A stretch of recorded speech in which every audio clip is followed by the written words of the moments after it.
Hello and welcome back to the channel. My name is Iron Gusman. Today is the first in a series of videos called When the Dust Settles. Okay, now what these videos are for is I've noticed there's been a severe lack of content for Battle Tomes several months after the Battle Tome comes out, right?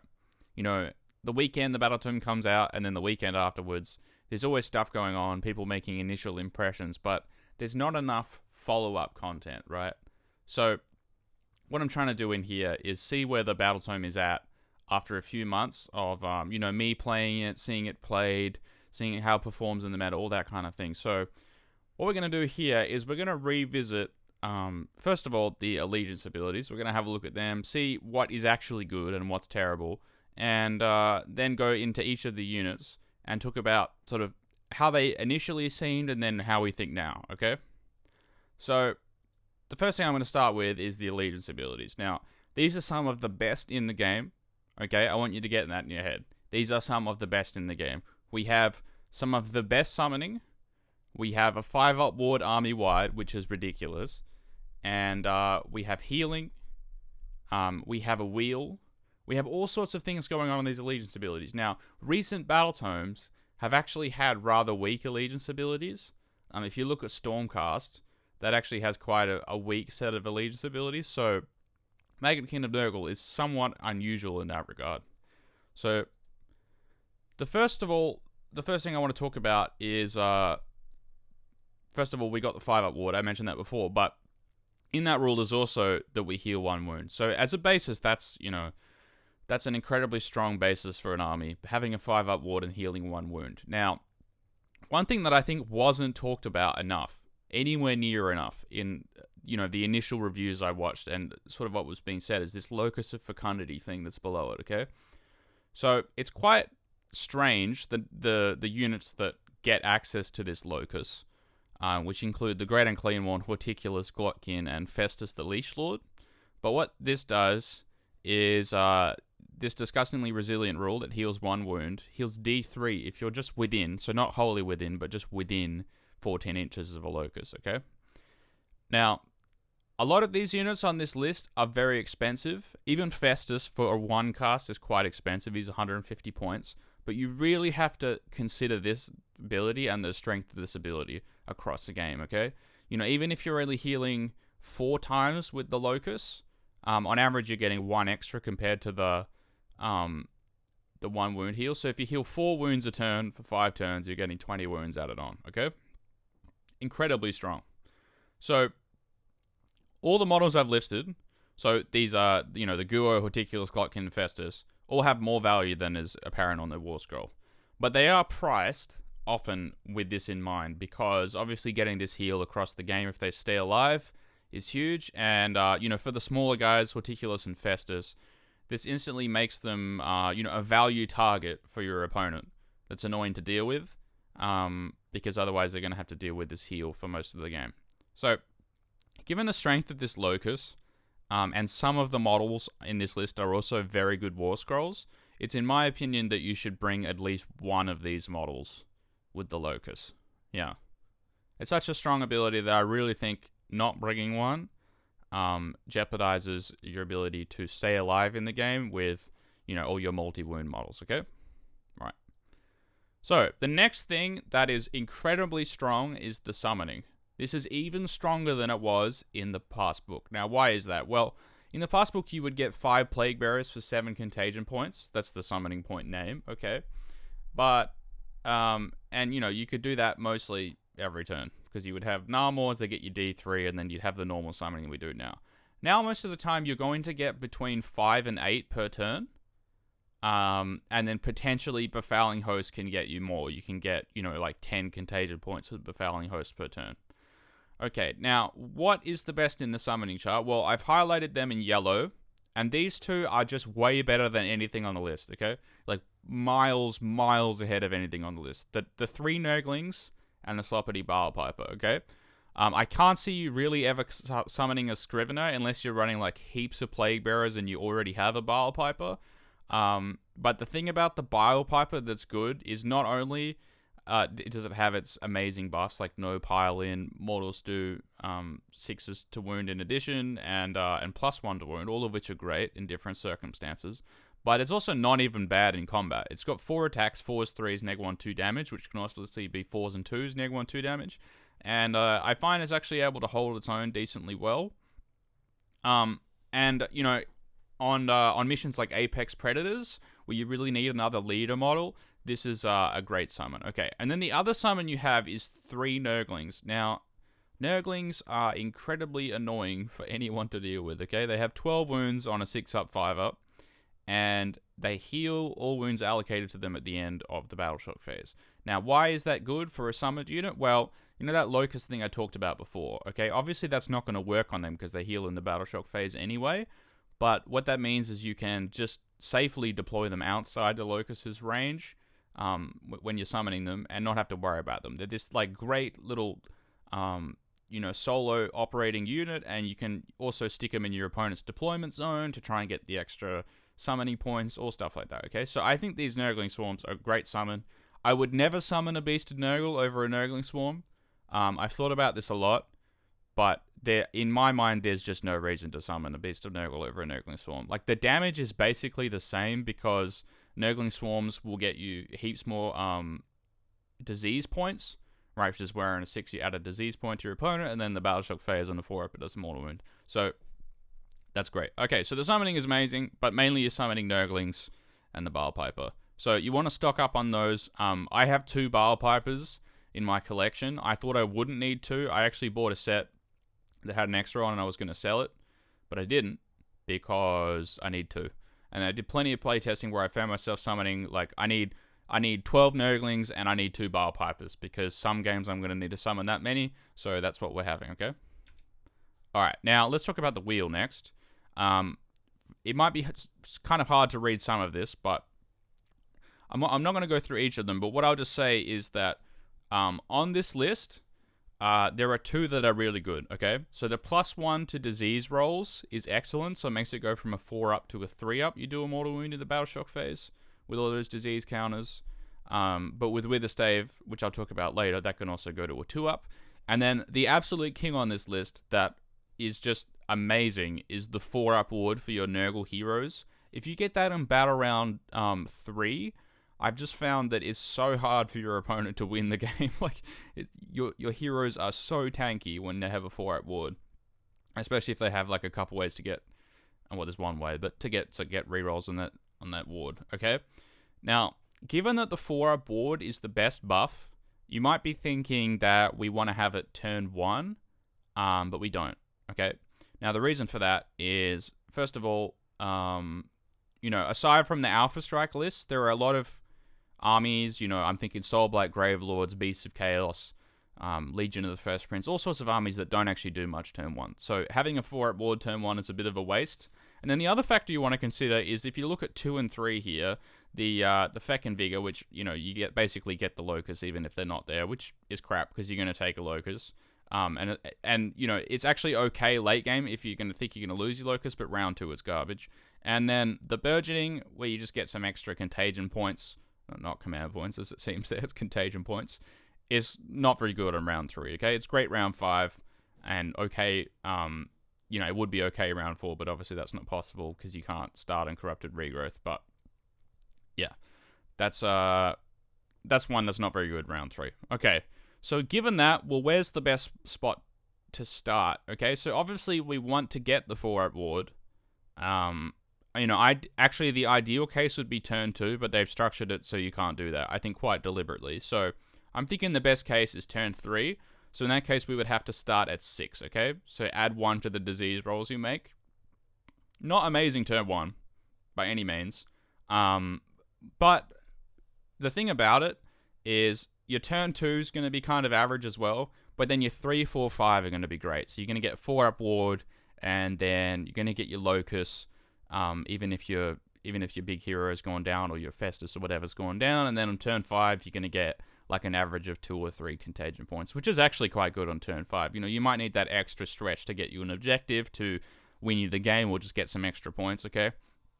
So I really think that if we look at this chart, that the best starting order is in this direction, okay?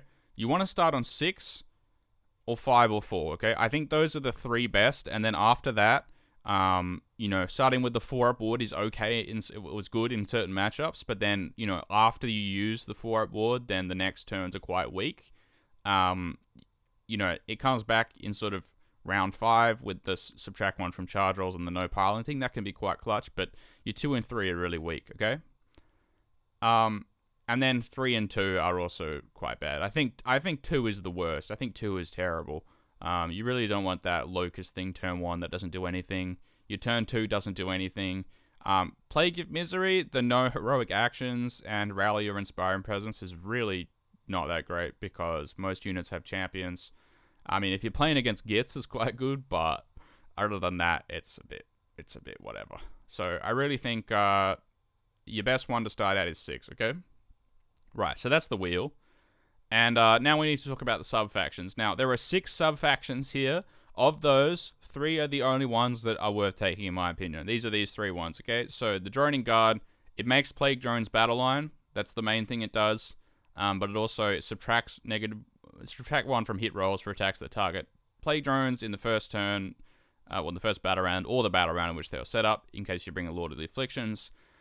Plague Drones are great, which I'll talk about later, but this is great for giving them like a little bit of extra durability on the first turn they pop down. But it is a little bit awkward to use, because if you come down on like a bottom of a turn, it obviously doesn't do anything, and the best play with them is coming down on, like, let's say bottom of 1 or bottom of 2 and really threatening that double, because if they get to move and shoot and charge into a double, they can be absolutely devastating. So the -1 to hit doesn't do anything in that situation, so I really think the best use of this sub-faction is just making the battle line, which is kind of whatever. Okay, Drowned Men. You get an 8-inch pregame move on Lord of Afflictions and Pascal Blightlords. That's great, but they can also just drop in anyway, so it's not like completely world-breaking, okay? It's a good ability, and, you know, pregame moves are extremely valuable in certain matchups, and also matchups where you find Nurgle struggles, so into KO, into an army with a lot of stuff that can lock you in early, okay, that pregame move is going to be excellent. So Drowned Man is great, Pascal Blightlords are great, it makes them battle line without having to take a Lord of Afflictions, which is quite good because he's quite expensive. So I think this is a great sub-faction. I think it is actually the best one here. Okay, and then Befouling Host, you get an extra tree, and you also get Beasts of Nurgle battle line. I don't think this one is as good as people think it is. The extra tree gives you basically 5 summoning points across the game. A little bit more if you get the 7th point on the wheel, which gives you an extra contagion point, so it might give you 6 summoning points across the game. But I really just don't like the fact that you have to A, take a Demon General, and then B, you're going to kind of lean into Beasts of Nurgle. I don't really like either of those things. In my opinion, if you're taking a Guo General, I don't really think you want to lean into Beasts of Nurgle, so I would rather take, you know, more Plague Bearers. And then once you start taking Plague Bearers, you're really looking at like the drone options, because if they're not, you know, if they don't have to battle line anyway, then I think you just take them anyway. I don't really see the Beast of Nurgle compared to those. So I really think the best one here is Drowned Man, followed by Droning Guard, followed by Befouling Host. But they're all strong, and they're much better than the other options. Okay, and then we have command traits and artifacts, and boy, do we have a short list of good ones, okay?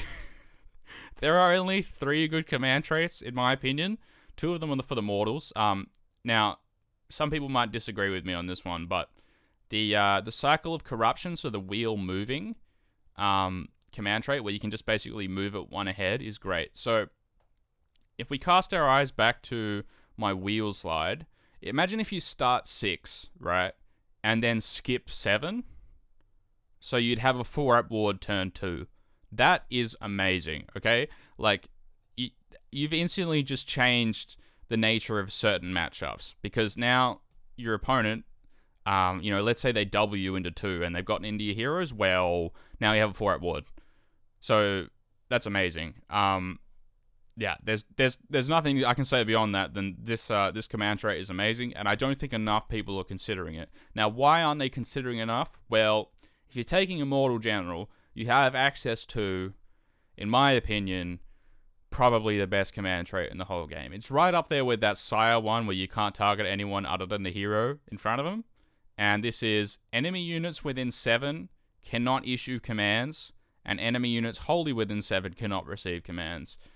Boy, oh boy, is this a strong command trait. This can single-handedly just ruin your opponent's entire day. Like, you know, Khorne Demon Prince can't use their half-charge thing if you get in there. So if your Lord of Afflictions, who's probably got this, just makes a charge, then that's not happening for the rest of the game. Stuff like that, you know, like not being able to battle shock a key unit, a battle shock immune a key unit, not being able to +1 save, you know, a key hero, which is great, because, you know, the other thing you want to consider about with this is if you're running Glotkin or you're running Great and Clean one, you really want to use your monstrous action for the 2-up, do 4 or 5 mortal wounds, right?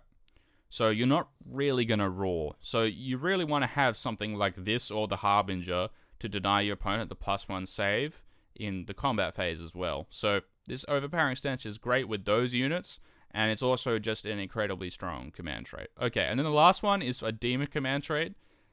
You always, if you're taking a Guo, in my opinion, you're taking this on him. -1 to hit. The +1 to hit Nurgle doesn't do anything. Don't worry about that. But the -1 to hit, okay, that is absolutely excellent. I think people really underestimate the math on that, but it's like way more effective than you think it is. Like if you just go into, you know, some damage calculator and you work that out, having -1 to hit on a Guo makes him so much harder to kill than you would think. Okay, so check that out mathematically, but that one is so good. It's much better than taking Master Magic on him. Okay, so I really think you should take the -1 to hit. And then the only good artifact, I know there's a 4-out ward artifact, which on the overpowering stench guy is pretty good, but considering we already have access to a 4-out ward in the wheel, I don't think it's like amazing. Like it's good, but I don't even know if you would take Warlord for it. I think you're probably just better off being lower drop. I think the best artifact is this Witherstave. This really adds up across the game. +1 to disease rolls. It makes this a 3-up instead of a 4-up, which is a huge difference. And you know, that could be a 2-up on the certain turn. So that's just incredibly strong. If you're grinding against dragons or anything, you're really going to want it with this, Dave, okay?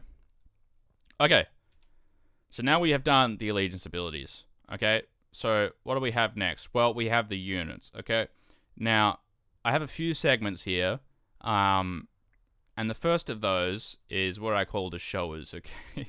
I'm making a bit of a lame joke here, okay? But what are the showers? Well, it's something where you read the battle tome and you think, oh my god, this thing is sick. I want to go out and test this.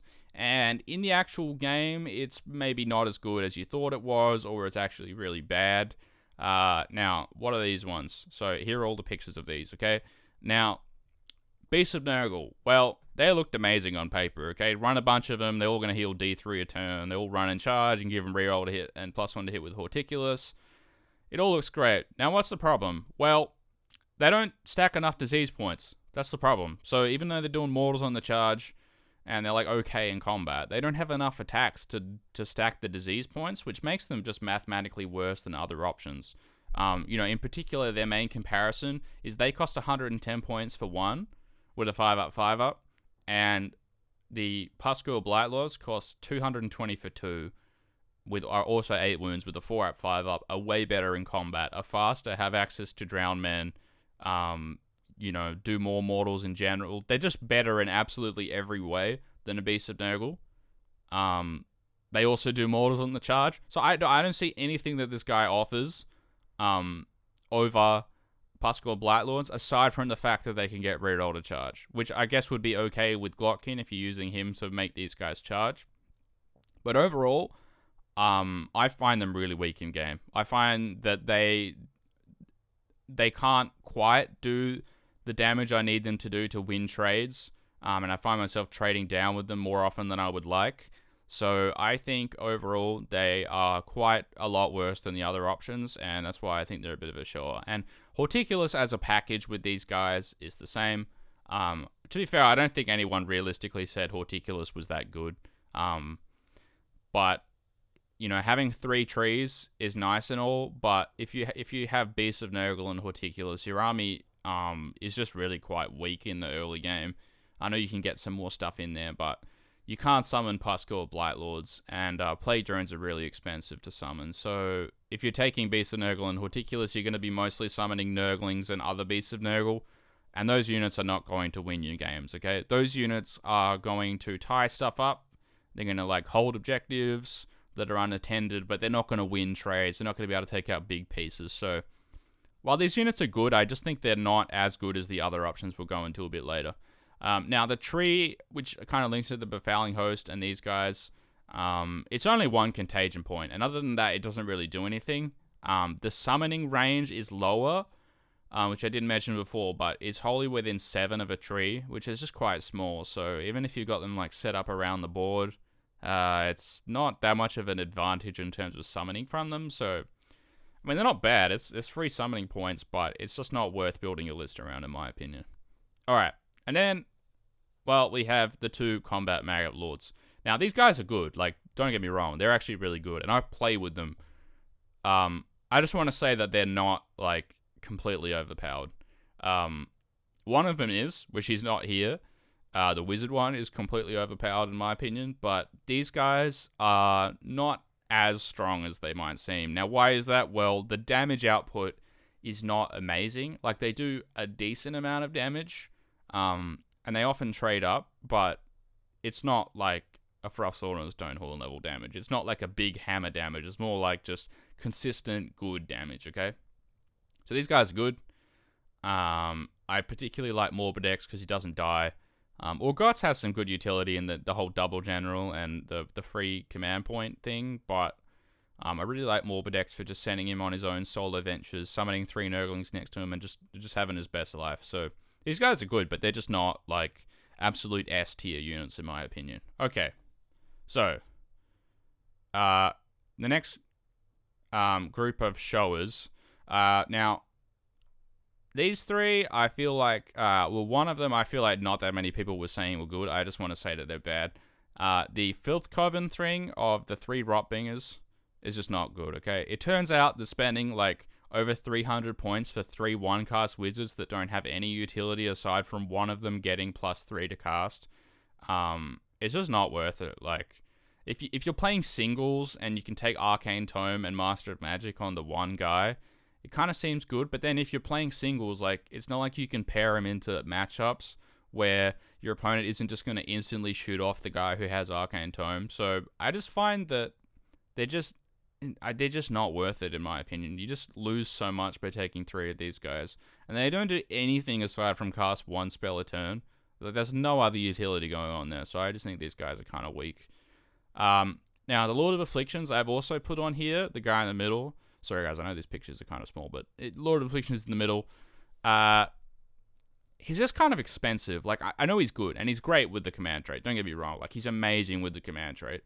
But if you're not taking the command trait on him, I probably wouldn't take him. He's just quite expensive. The teleport is good, but you would rather it be on some slow units than the fastest units in your army, especially when Blight Lords already have access to a pregame move anyway. I just find that this is not as useful as it might seem on paper. And he's 215 points, so you really pay a big price for the Deep Strike. And unless you're taking him with the command trait, in which case you might not Deep Strike him anyway, I don't think he's worth it. Okay, and then the last one here, I put Plague Bearers and Fleshy Abundance here. Now, we've all seen it on paper. We're like, oh man, I'm going to take 20 or 30 Plague Bearers and cast Fleshy Abundance on them, and then my opponent's totally not going to be able to kill them. Alright, here's the problem with that. First of all, it's a 7, and you're not really going to have bonuses to cast on whoever's casting this, because it has to be a Demon Wizard. And then the second thing is, well, your opponent is just going to kill the Plague Bearers anyway, if they actually invest a decent amount of resources into the 20 Plague Bearers. The point of Plague Bearers, in my opinion, is that they take more investment than a usual 150 point unit would require, and actually they outgrind most other units of the same points cost. That's the point of Plague Bearers in my mind. It's not to tie up your opponent's entire army with 20 models. That's just not realistic. Things do way too much damage. If your opponent actually invests a shooting phase and most of a combat phase in your 20 Plague Bearers, they will die, okay? And if you've kind of like structured your whole strategy around getting Fleshy Abundance off and then walling them with Plague Bearers, I really think that's a strategy that's not going to work in this current high damage meta.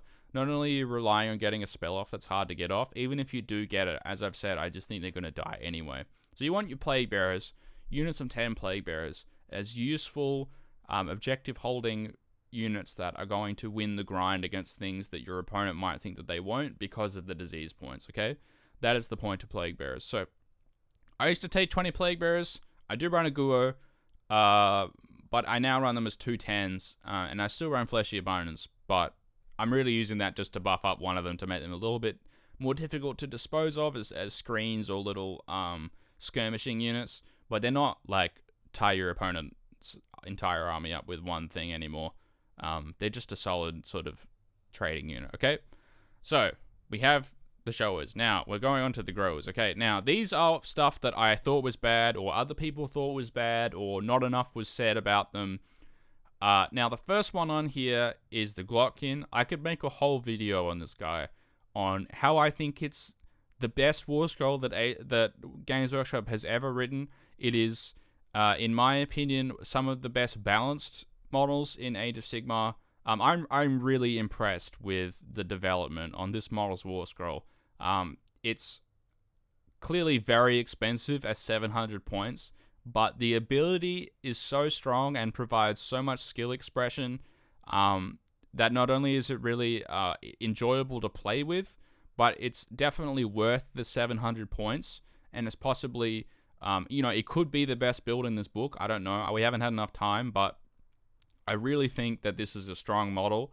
I know it looks bad on paper at 700 points for a slow-moving monster, but if you haven't played against this thing, just do it once and you'll know exactly what I'm talking about. This is an amazing war scroll. I don't know who came up with this, but it's great. I really love the rules here. I wish more models would have rules like this where it's like, on paper the stats are not amazing, but they've got just like this one ability which is like so strong when used correctly that it actually makes it a strong model even despite its drawbacks.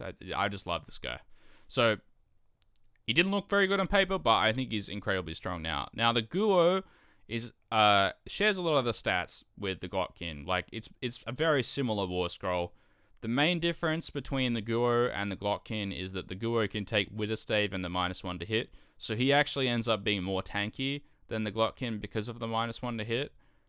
He also has access to Fleshy Abundance. He can cast 3 spells a turn. He gives you an extra summoning point with the bell.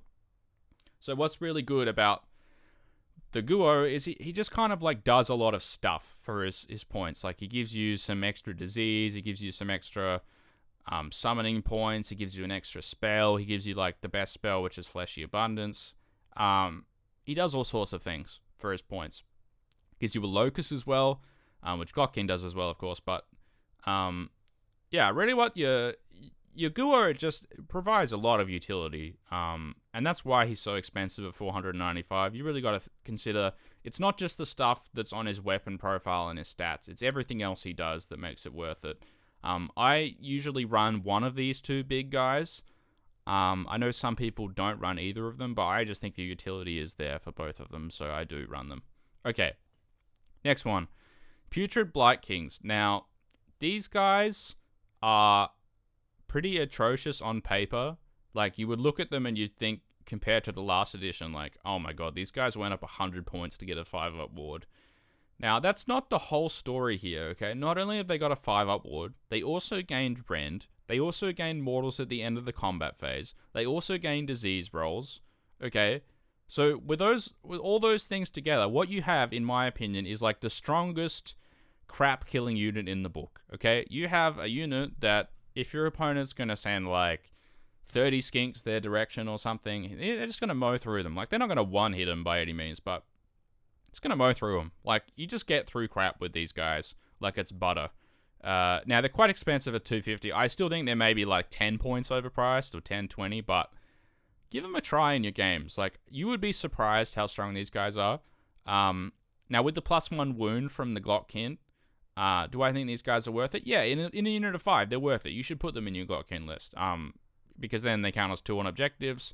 And as I said, these guys are great at trading. They're always going to trade up. They're really strong. Like, just give them a try. I was really impressed with these guys when I played with them a couple of times. I have a friend who plays with like 3 units of 5 of them, and yeah, they're quite effective.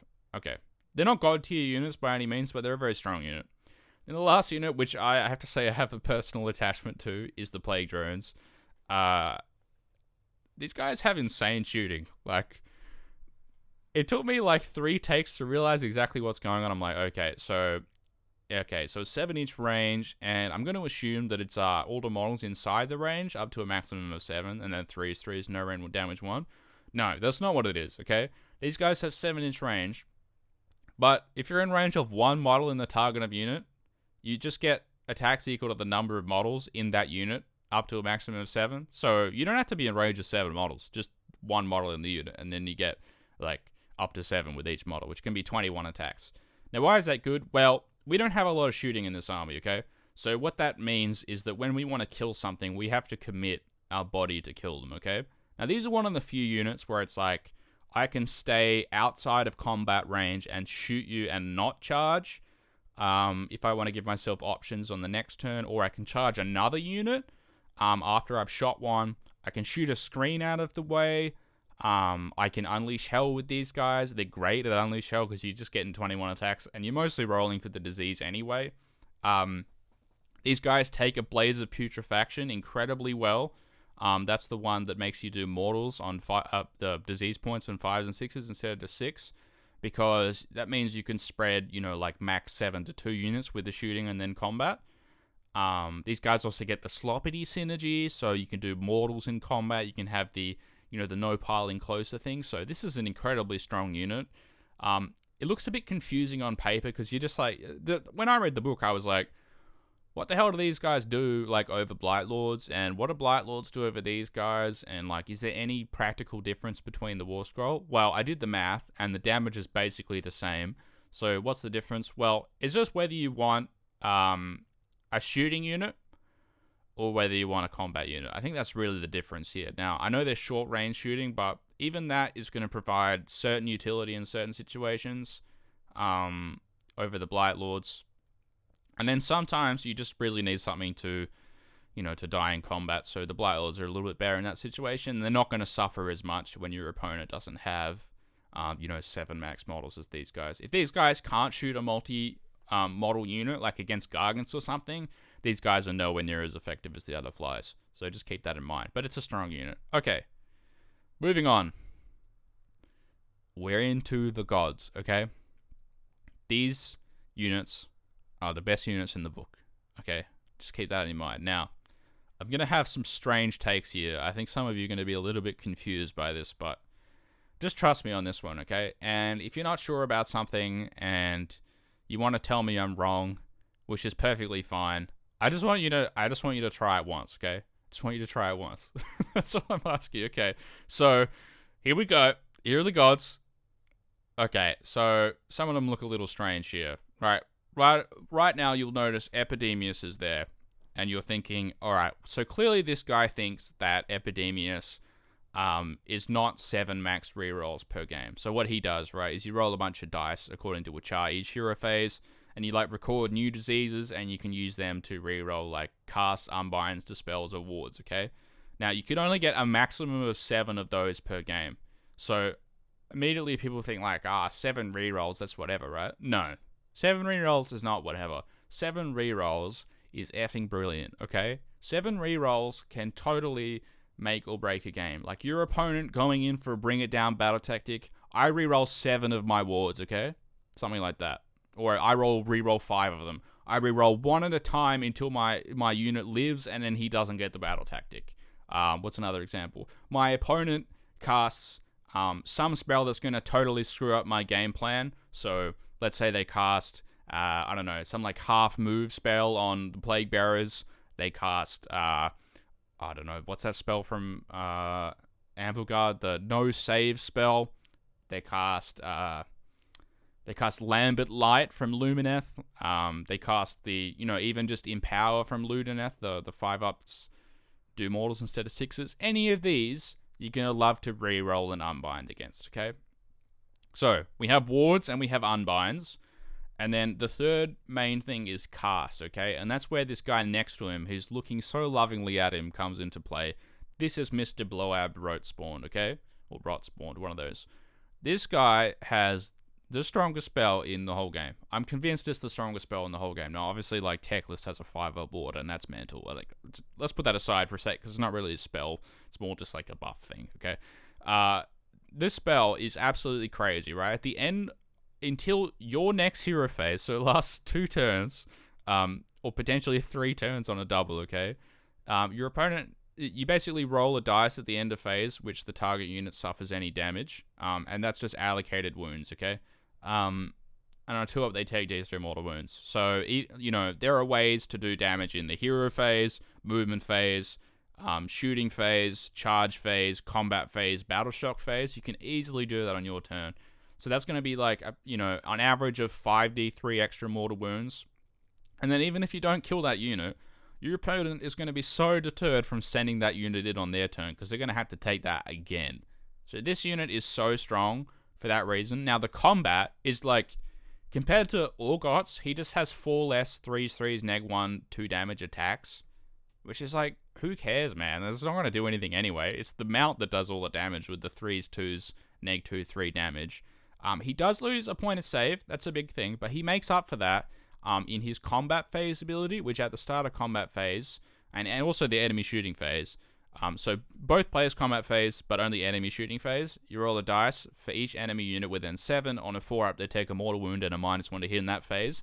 That is a brilliant ability. Like, do not underestimate how good that ability is in a grind, okay? So this guy, in my opinion, is absolutely auto-include in every list. I cannot exaggerate how good this guy is. There have been so many games where I've lost my entire army, and this guy has killed, like, my opponent's entire army. Like, I'm not even kidding you, with Epidemius. Like, he can trigger most of the end of phase damage on his own. So even if you've lost your other units, you can still potentially take out a big scary unit with this guy just on his own. This guy is so good, okay? So these two, in my opinion, are like 2 of the best war scrolls in the whole book. And then we have some other things here, okay? We have the 2 units of flies.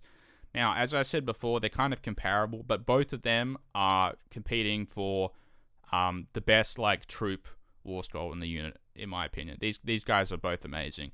They have more mobility than the other options. Their damage is great. Their durability is very good.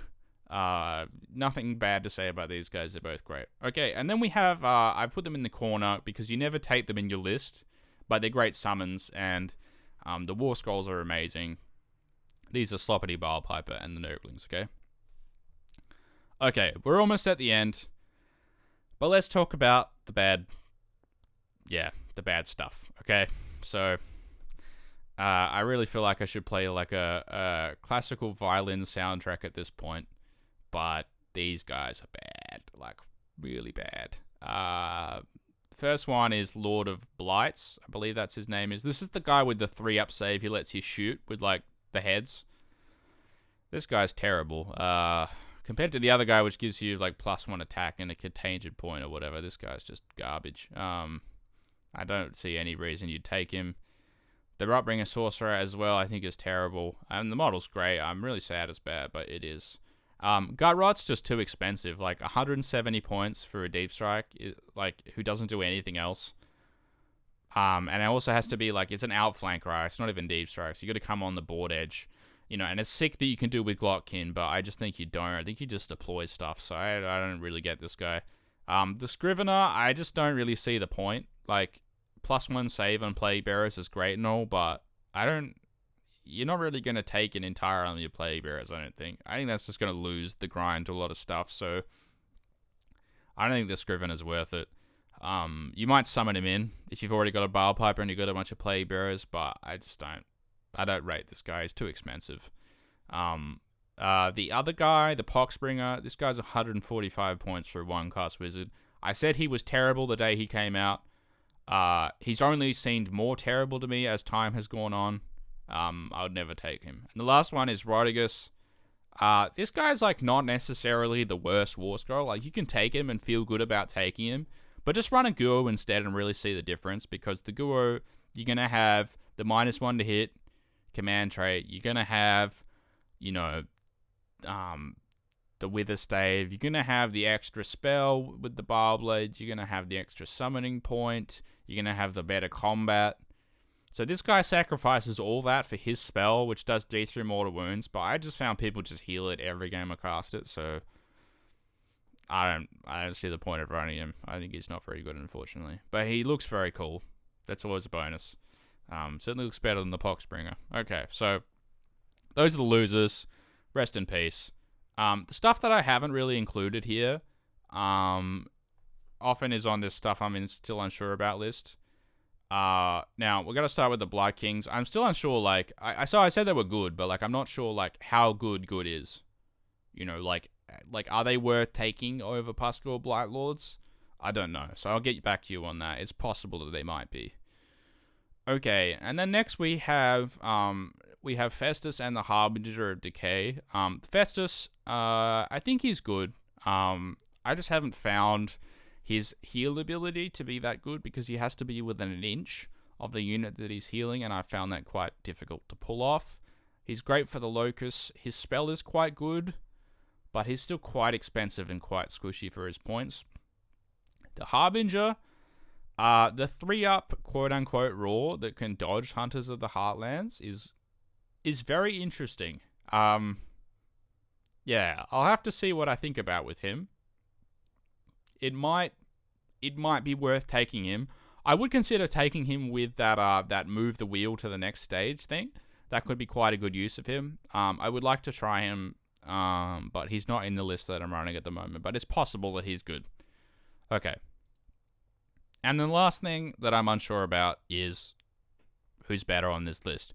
Right now, I'm settling on the Blight Lords, so the Mortal Flyers being a bit better than the Demon Flyers. But I need to do more playtesting because I played way more times with the Demon Flyers, so I'll get back to you on that. Okay, so let's just talk about my current list quickly. So I have Epidemius, I have Bloab, I have the Guo with the loadout I spoke about before, and I have Morbid X. I've just got him in there as just like a really annoying, solo unit to send around on his own, and then I got 2 units of 2 Blight Lords and 2 units of 2 Plague Bearers, and this is in Drowned Men, so the pre-game move. There's not too much to say about this list. The monsters get most of the work done. But the thing about this list that is underestimated is just the amount of damage, okay? Like, this list does, like, way more damage than you would expect it to do. I can easily kill dragons with this list. I can easily kill all matter of things that you throw at me, even if they've got a spell ignore. There is just so many access to mortals here. And people really underestimate the damage because they think that Nurgle is a high durability army, which it is, but now it also does, incredibly reliable damage and can grind off a lot of stuff, okay? Now, what do I not want to play this against? Well, I don't want to play this against overly mobile armies that have shooting. So, what are those? Well, they're like KO. KO is a horrific matchup for Nurgle, okay? Because they can just pull their whole army on one side, shoot off that flank, and then you can't do anything about them because you're too slow. Okay? But Morbid X, as well as the pre-game moves on the Blight Lords, makes that matchup a bit easier with this army, but it's still tricky, I'm not going to lie. Okay. So, how strong is Nurgle? So, all the things I've said above, how strong do I honestly think Nurgle is? Well, I think they're S tier. I honestly think this army can beat basically every army in the meta. I don't know if people are going to agree with that, but I have just found that this army is incredibly strong if played correctly. There are so many viable builds in this army. I think people are starting to realize over time that it sometimes feels a bit hopeless against Nurgle. And I think the reason for that is because the power is not totally apparent by reading it, but when it all connects together, there's a lot of like chip damage mechanics, there's a lot of like healing stuff that only becomes apparent in its strength as the game goes on. I think it's apparent that this book is S tier, and I think this really is an incredibly strong book that perhaps could do with some toning down at some point in the future, but until then, I'm going to enjoy the hell out of it. So this has been the first episode of When the Dust Settles, and the next one I think will probably be Beasts of Chaos when we have some time to see how the changes have affected it. But I hope you've enjoyed this video. If you did, please subscribe for more content and hit the like button so the YouTube algorithm will love me. This has been Stuart Iron Gutsman McCown, and I will see you next time. Thank you very much.